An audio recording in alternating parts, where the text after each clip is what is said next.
Aku mahasiswi semester 2 Sekolah Vokasi IPB University. Aku dari program studi Komunikasi Digital dan Media angkatan 59. FYI aja, ini adalah video pertama aku, dan di video kali ini aku bakal berbagi informasi ke teman-teman semua, khususnya bagi mahasiswa baru nih. Tapi sebelum ke pembahasan, jangan lupa like, comment, and subscribe channel ini. Oke, di video kali ini aku bakal membahas tentang istilah dan singkatan yang sering digunakan di dunia perkuliahan. Tentunya teman-teman pasti sering dengar atau bahkan sering mengucapkan, tapi nggak tahu istilah itu artinya apa sih. Nah, sekarang aku bakal jelasin satu-satu. Tonton videonya sampai akhir ya, oke? Oke guys, di sini aku udah bikin list istilah dan singkatan sekitar 24 atau 25 lebih lah. Oh, tulisannya jelek sekali. Tapi katanya guys, kalau semakin jelek tulisan itu semakin jenius orangnya. Semoga. Yang pertama ada rektorat. Rektorat ini adalah gedung administrasi. Jika di SMA atau di sekolah sebelumnya ada TU, nah rektorat ini hampir sama dengan TU. Kemudian ada rektor.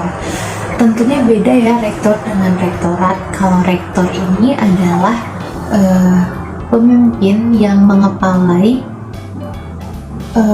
universitas. Jika di sekolah sebelumnya ada kepala sekolah, nah di perkuliahan atau di universitas ini namanya rektor. Kemudian ada dekan. Dekan ini adalah dosen di perguruan tinggi dengan tugas khusus mengepalai fakultas. Yang keberapa ya? Keempat. Yang keempat ada kaprodi. Kaprodi ini atau disebut dengan kepala program studi, yaitu pemimpin dari dosen-dosen. Nah, tugasnya itu buat nentuin siapa pembimbing skripsi mahasiswa nanti.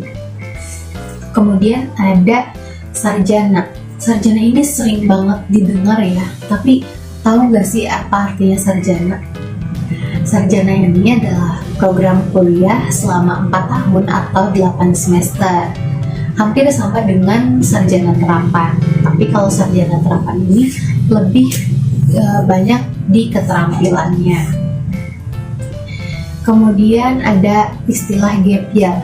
Gap year ini adalah berhenti kuliah atau menunda kuliah dengan alasan berbagai macam ya, bisa karena faktor ekonomi yang masih kurang, atau karena bisa aja nih udah daftar ke beberapa universitas dengan program studi yang diinginkan tapi gak keterima, nah dia nyoba lagi di tahun depan. Kemudian ada MKDU. MKDU ini adalah mata kuliah dasar umum seperti Pancasila, Bahasa Indonesia, Bahasa Inggris, Pendidikan Agama. Nah, dan biasanya MKDU ini di awal semester. Kemudian ada MKDK. MKDK adalah mata kuliah dasar keahlian. Ini udah menjurus di program studi yang teman-teman pilih, misalkan ya di program studi komunikasi ini udah ada public speaking, terus presentasi dan negosiasi, dan lain sebagainya. Kemudian ada NIM. NIM adalah nomor induk mahasiswa, atau ada juga yang menyebutnya NPM, nomor pokok mahasiswa. NIM ini berfungsi sebagai nomor absensi selama perkuliahan berlangsung. Kemudian ada IPK. IPK adalah Indeks Prestasi Kumulatif. IPK ini adalah nilai keseluruhan mahasiswa yang dari beban studi yang dipilih. Kemudian ada cum laude. Cum laude nih, teman-teman rata-rata pengen cum laude. Tapi apa sih artinya cum laude itu? Nah, cum laude ini berasal dari kata Latin yang artinya untuk pujian. Diartikan sebagai suatu kehormatan bagi mahasiswa yang memiliki predikat tinggi.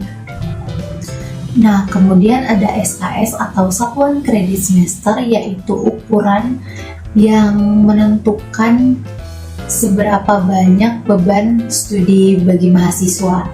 Biasanya satu SKS ini sekitar 45-50 menit per minggu. Nah, selanjutnya ada KRS. KRS atau Kartu Rencana Studi merupakan kartu isian yang biasanya diisikan oleh mahasiswa sebelum semester berikutnya. Kemudian ada KTM. Udah tahu mungkin ya KTM itu apa? KTM adalah kartu tanda mahasiswa. Kartu tanda mahasiswa ini berfungsi sebagai tanda bukti mahasiswa itu terdaftar di universitas tersebut.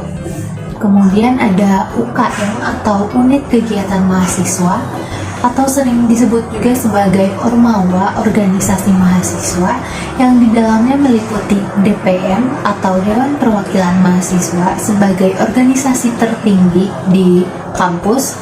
Kemudian ada BEM sebagai lembaga eksekutifnya. Kemudian ada HIMA atau Himpunan Mahasiswa, bisa dari himpunan prodi dan himpunan agama. Bisa juga disebut dengan klub atau forum ya. Klub itu bisa sebagai ekstrakurikuler untuk menyalurkan kreativitas mahasiswa. Lalu ada SIAKAT atau Sistem Informasi Akademik. Nah, ini merupakan portal online untuk mengakses informasi tentang kampus. Dan SIAKAT ini bisa berbeda namanya tergantung dari kebijakan kampus masing-masing. Kemudian ada UKT atau uang kuliah tunggal. Nah, ini merupakan bayaran per semester bagi mahasiswa. Kemudian ada KKN atau kuliah kerja nyata. Kegiatan ini dijalankan di luar kampus, atau bisa mahasiswa tinggal bersama warga lokal. Dan ada praktek kerja lapangan atau yang disebut dengan PKL, yaitu menjadi karyawan atau magang di suatu perusahaan. Kemudian ada praktikum. Nah, praktikum ini merupakan salah satu metode pembelajaran untuk meningkatkan pemahaman dan keterampilan mahasiswa. Kemudian ada sempro. Kata sempro ini sering kita temukan di story Instagram orang lain, kayak happy sempro, selamat sempro gitu kan. Tapi apa sih sempro ini? Sempro ini adalah seminar proposal, yaitu merupakan presentasi yang dilakukan oleh mahasiswa sebelum lanjut ke skripsi. Kemudian ada skripsinya nih. Skripsi adalah karya tulis sebagai laporan akhir mahasiswa. Dan ada tugas akhir. Tugas akhir ini sebenarnya sama dengan skripsi ya, tergantung namanya di universitas. Kalau misalkan di sarjana ada skripsi, kalau misalkan di sarjana terapan ada tugas akhir, misalkan seperti itu. Hampir mirip dengan skripsi. Dan ada sumbangan pembinaan pendidikan atau SPP.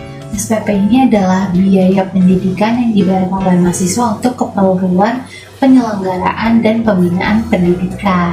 Nah, sekarang teman-teman udah pada tahu kan apa arti dari singkatan dan istilah tadi. Jadi teman-teman bisa menggunakan kata itu ketika ngobrol dengan orang lain tanpa takut salah lagi. Oke, Oke, mungkin cukup sekian yang dapat saya sampaikan. Jika teman-teman suka video ini, jangan lupa like, comment, and subscribe. Semoga bermanfaat. Dadah!